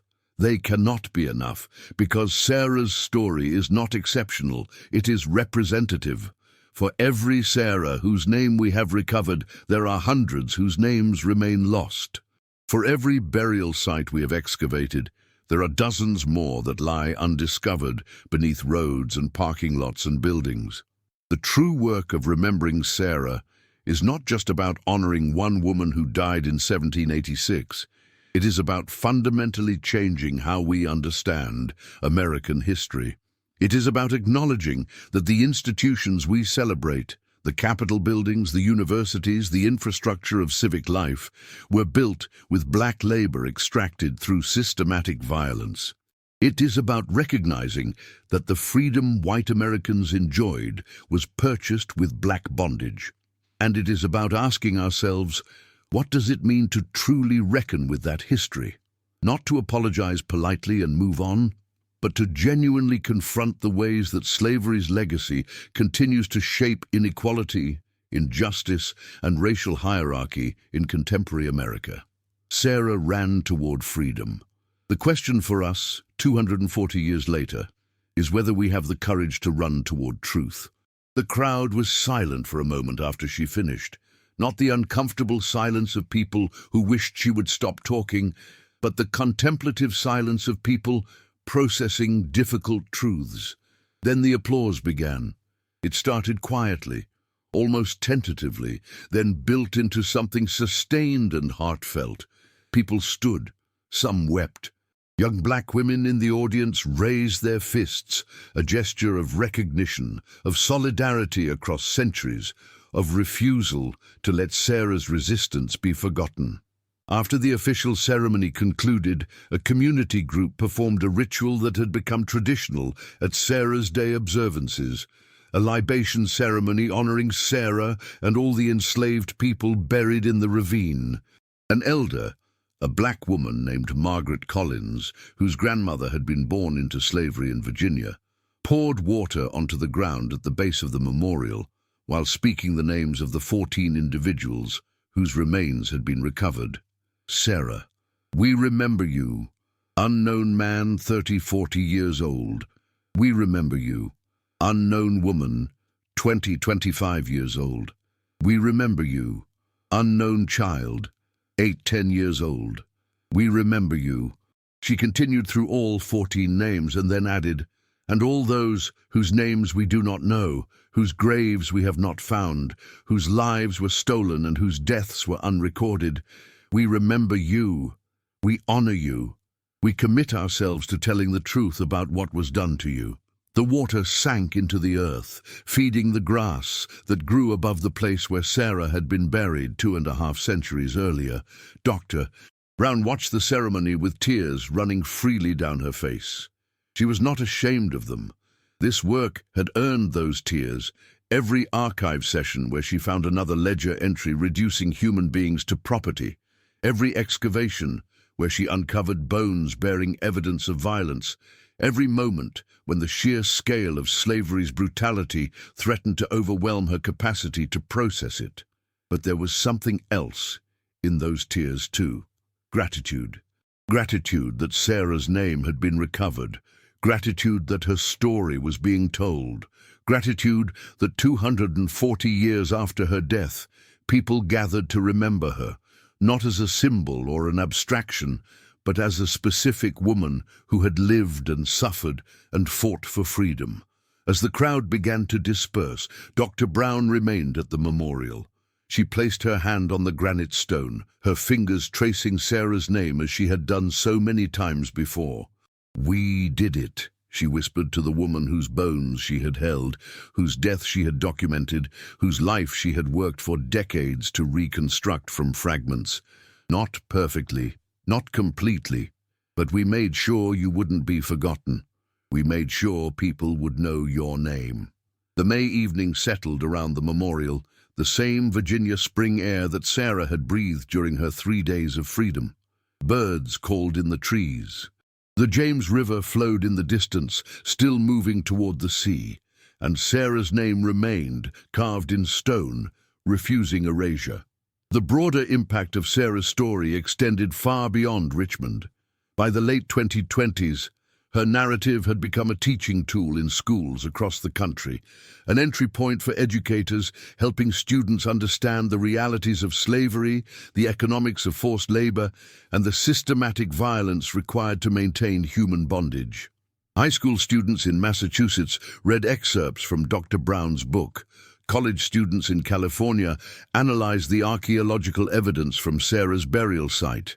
Middle schoolers in Georgia watched a documentary that had been produced about the Capitol excavation and the 14 individuals whose remains had been recovered. Sarah became what historians call a named representative, a specific individual whose documented story allows people to connect emotionally with historical events that might otherwise remain abstract. It's easier to understand the brutality of slavery when you can visualize Sarah listening to the night watch, planning her escape, running along the James River, being captured, being tortured to death, being buried without ceremony in an unmarked ravine. But this visibility also created tensions. Some critics argued that focusing too much on Sarah's suffering, on the whipping, on the death, on the physical evidence of trauma, was exploitative, that it reduced a complex human being to her worst moments, that it centered white violence rather than black resistance and resilience. These were valid concerns. Dr. Brown struggled with them herself. She didn't want Sarah to be remembered only as a victim. She wanted people to understand Sarah's agency, her planning, her courage, her 3 days of freedom, her refusal to accept bondage even when refusal meant death. But she also believed that the violence couldn't be sanitized or minimized, because the violence was the point. It was the mechanism through which slavery functioned, the tool that enforced racial hierarchy, the system that allowed white Americans to build wealth and infrastructure on the bodies of black people. To tell Sarah's story without the whipping was to tell a lie. To focus only on Sarah's resilience without acknowledging what she was forced to be resilient against was to let white supremacy off the hook for its brutality. The balance was delicate, and Dr. Brown knew she didn't always get it right. In 2028, she was invited to consult on a museum exhibition being planned for the Smithsonian's National Museum of African American History and Culture. The exhibition would focus on resistance to slavery, escapes, rebellions, acts of sabotage, the countless ways that enslaved people refused their dehumanization.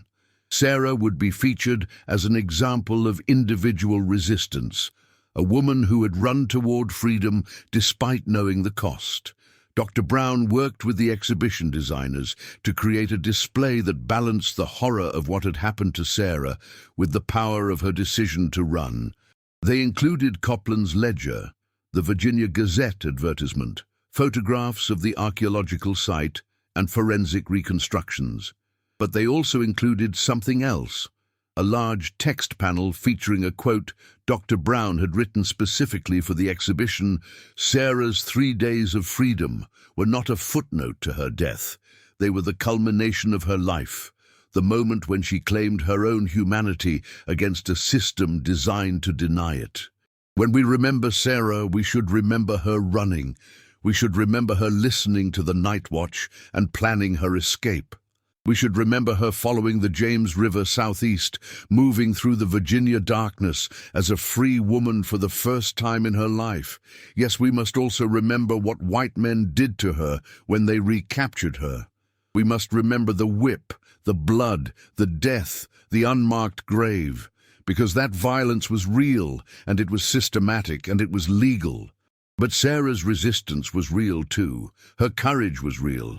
Her 3 days of freedom were real, and they mattered, not just to her, but to every enslaved person who witnessed her run, who heard about her escape, who understood that freedom was possible, even if it came at the highest cost.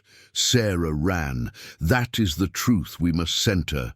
Everything else, the capture, the torture, the death, is what white supremacy did to her because she ran. Her running was the threat. Her running was the resistance. Her running was the act of self-determination that the entire system of slavery was designed to prevent.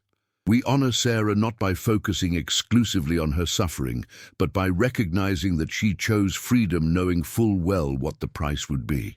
That choice, that moment of running, is what makes her story so powerful and so important to remember. The exhibition opened in 2029 and drew significant attendance.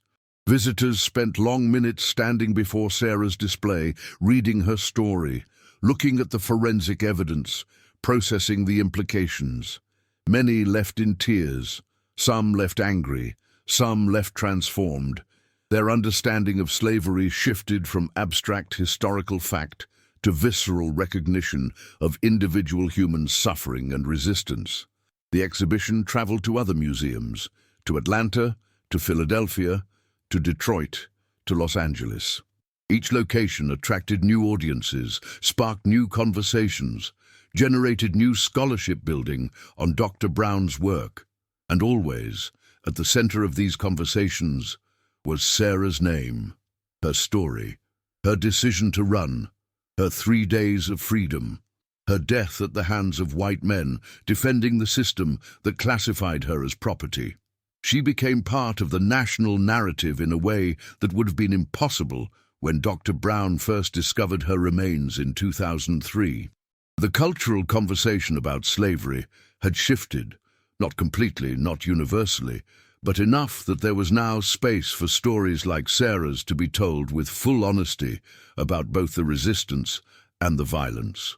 Dr. Brown, now in her early 70s and approaching retirement, reflected on what Sarah's story had accomplished. It had recovered one name from the vast silences of slavery's archive. It had provided forensic evidence of the systematic violence that maintained racial bondage.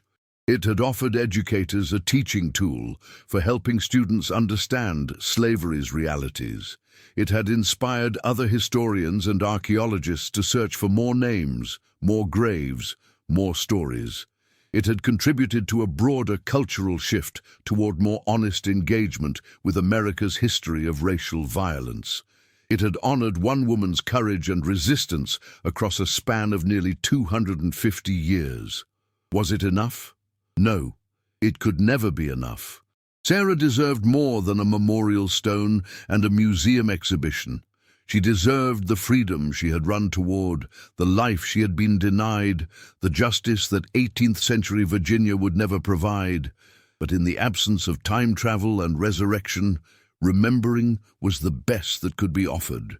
Remembering with honesty, with complexity, with recognition of both suffering and resistance, with refusal to let white supremacy's silences stand unchallenged. Sarah had run toward freedom in 1786, and 240 years later, people were still running toward the truth of what had happened to her, still excavating, still researching, still teaching, still refusing to let her death be recorded as merely a $400 loss in a white man's ledger. That persistence was its own form of resistance, its own refusal to accept erasure, its own insistence that black lives, past and present, matter beyond their utility to white economic interests. Sarah had run.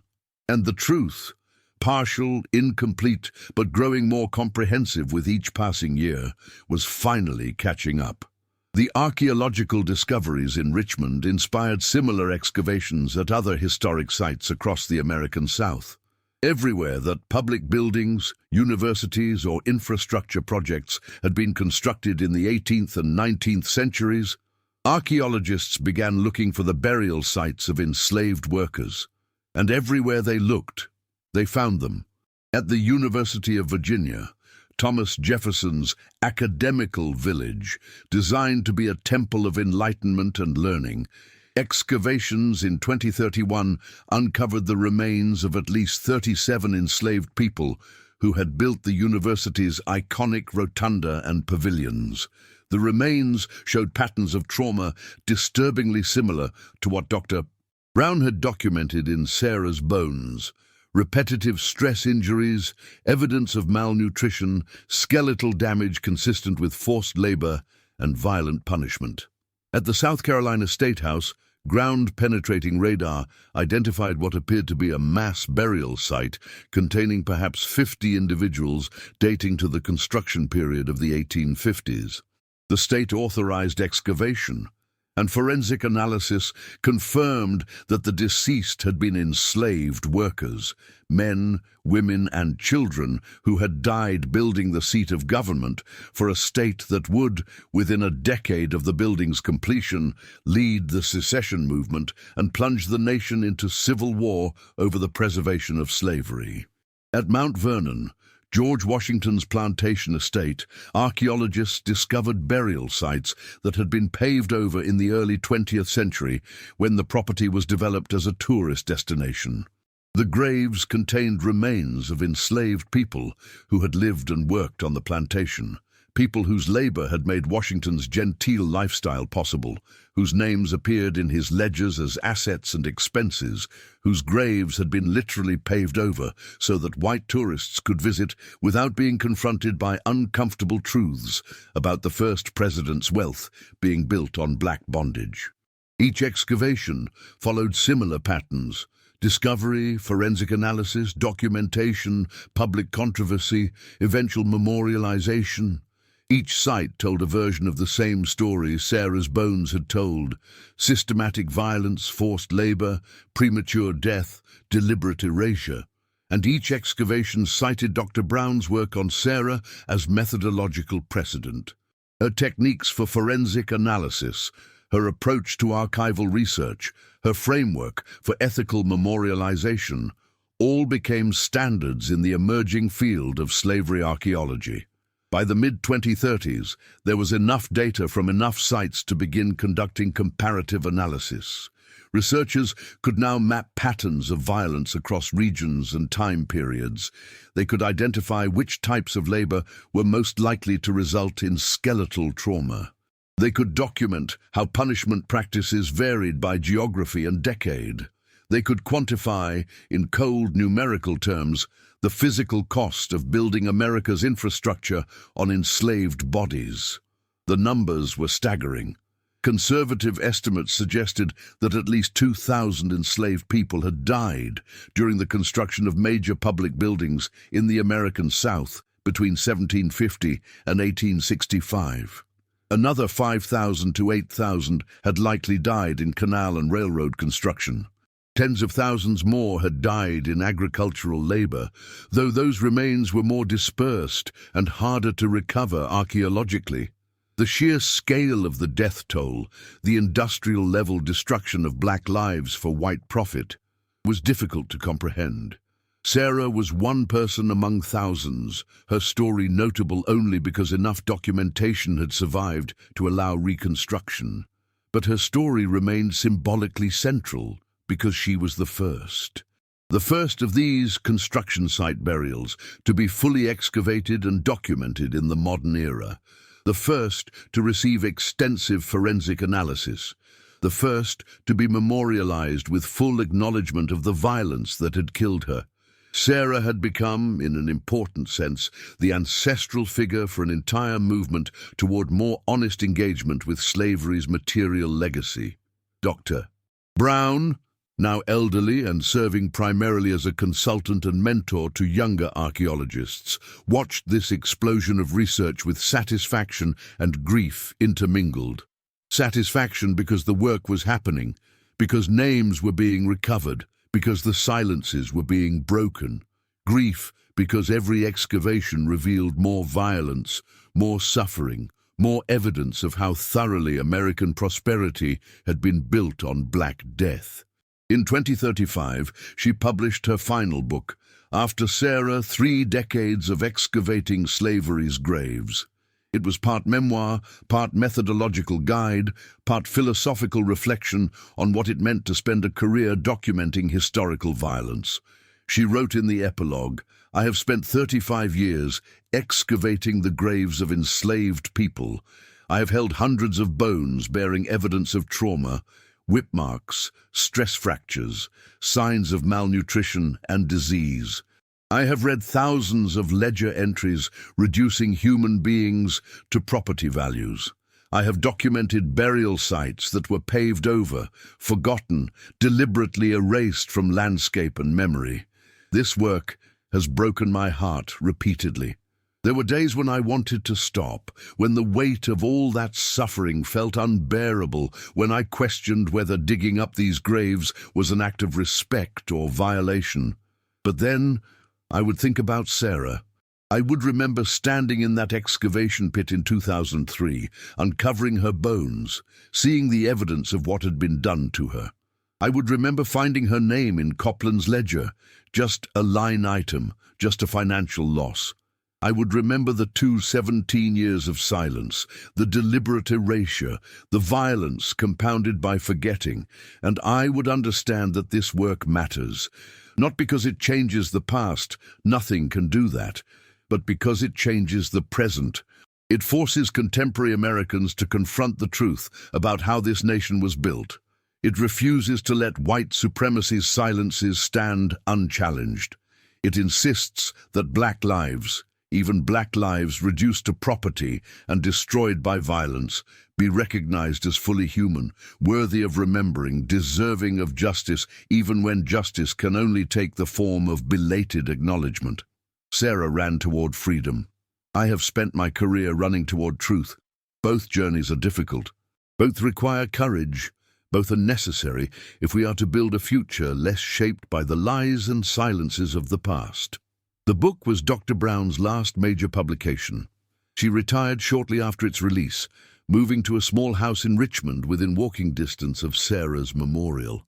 She visited regularly, sitting on a bench nearby, watching people stop to read the inscription, sometimes answering questions from curious visitors who recognized her. She was in her late 70s now, her body bearing its own evidence of decades of physical labor, excavating in difficult conditions, hauling equipment, spending long hours bent over skeletal remains. Her hands, which had held Sarah's bones with such care, were now arthritic and trembling, but her mind remained sharp, and her commitment to Sarah's memory never wavered. On May 21, 2036, the 250th anniversary of Sarah's escape attempt, Richmond held its largest Sarah's Day commemoration yet. Thousands attended, including descendants of enslaved Virginians, historians from across the country, students and teachers, community organizers and activists. Dr. Brown was the keynote speaker, though she needed assistance walking to the podium. She spoke for only 10 minutes. Her stamina was not what it once had been, but her words carried the weight of a lifetime spent in pursuit of historical truth. 250 years ago, a woman named Sarah ran toward freedom. She had 3 days before they caught her. 3 days when the sky belonged to her. 3 days that cost her everything. We cannot give Sarah back those years of bondage. We cannot undo the whip, the blood, the unmarked grave. We cannot restore to her the life that was stolen, the freedom that was denied, the justice that never came. But we can remember. We can speak her name. We can tell her story with honesty about both her courage and the violence that destroyed her. We can refuse to let her death be reduced to a line item in a ledger. We can build memorials and teach her story and excavate more graves and recover more names and keep running toward truth until the lies that sustained slavery can no longer stand. Sarah ran. We remember. And we commit ourselves to continuing the work of excavating America's buried truths, no matter how difficult, no matter how painful, no matter how uncomfortable it makes people who would prefer to remember only the beautiful buildings and forget the blood that soaked their foundations. That is what we owe Sarah. That is what we owe all the enslaved people whose labor built this nation. That is what we owe ourselves if we are to ever move toward a more just and honest accounting of who we are and how we got here. Sarah ran toward freedom. Let us run toward truth, and let us never, ever stop. The crowd stood in silence after she finished, a silence heavy with recognition, with grief, with commitment. Then slowly, the applause began. It continued for several minutes, washing over Dr. Brown like a wave, like water from the James River, like the tears she had shed over Sarah's bones so many years ago. She looked out at the faces, black and white and brown, young and old, all gathered to remember one woman who had run toward freedom 250 years earlier. And she thought, we did it, Sarah, not perfectly, not completely, but we made sure you wouldn't be forgotten. The memorial stone stood solid, Sarah's name carved deep, refusing erasure. The foundation of freedom, built in chains, was finally being remembered for what it truly was. Dr. Michelle Brown died on January 15, 2038, at the age of 79. Her obituary appeared in major newspapers across the country, noting her groundbreaking work in slavery archaeology. Her decades of research recovering the names and stories of enslaved people, and her instrumental role in changing how American public history confronted the legacy of racial bondage. But the most fitting tribute came not from newspapers or academic journals, but from a community ceremony held at Sarah's memorial 3 days after Dr. Brown's death. Hundreds gathered, colleagues, students, community members, descendants of enslaved Virginians, and people who had never met Dr. Brown, but whose understanding of American history had been fundamentally shaped by her work. They came to honor the woman who had devoted her life to making sure that people like Sarah would be remembered. They performed another libation ceremony, this time honoring both Sarah and Dr. Brown. 2 women separated by 250 years, but connected by a commitment to truth and a refusal to accept erasure. Water was poured onto the ground at the base of the memorial. Names were spoken. Sarah, who ran toward freedom. We remember you. Dr. Michelle Brown, who ran toward truth. We remember you. All those whose names we do not yet know, whose graves we have not yet found, whose stories still wait to be told, we commit ourselves to continuing the work. In the years following Dr. Brown's death, her legacy continued to shape the field she had helped create. Young archaeologists, inspired by her work, continued excavating burial sites across the American South. Historians continued searching archives for names, for ledger entries, for any documentary trace of enslaved lives. The database Dr. Brown had created, documenting the 14 individuals buried in the Richmond Ravine, was expanded into a national resource. By 2045, it contained information on more than 3,000 enslaved individuals whose remains had been recovered and identified through archaeological excavation. Each entry included forensic data, historical context, and any documentary evidence that could be located.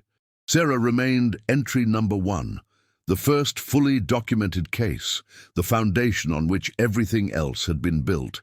New memorials were installed at excavation sites across the country. Some were grand and elaborate, others were simple stone markers, but all of them shared a commitment to naming specific individuals when possible, to documenting the violence honestly, and to refusing the comfortable lies that had allowed slavery's legacy to be minimized or ignored. The work was never finished, could never be finished. There were too many graves still unmarked, too many names still lost, too many stories still buried beneath highways and parking lots and buildings constructed over the bones of enslaved people. But the work continued. Every excavation was an act of resistance against historical erasure. Every name recovered was a small victory over the forces that had tried to render black lives invisible. Every memorial installed was a refusal to accept the comfortable myths about American history that required forgetting the violence on which the nation was built. Sarah's story, the woman who had listened to the rhythms of the night watch, who had planned her escape with meticulous care, who had run along the James River for 3 days of stolen freedom, who had been captured and tortured and killed and buried in an unmarked grave, who had been reduced to a $400 loss in a white man's ledger, became foundational to how Americans understood slavery. Not slavery as an abstract system or economic arrangement, but slavery as lived experience, as individual human beings making impossible choices in an impossible situation, as people who resisted, who fought, who ran, who died trying to claim the freedom that white Americans took for granted. Schools across the country taught Sarah's story, museums displayed her artifacts, historians cited Dr.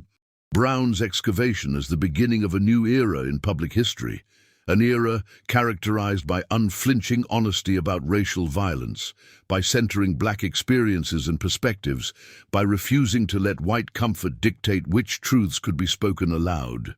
The Virginia state capitol, the building Sarah had died constructing, underwent significant reinterpretation.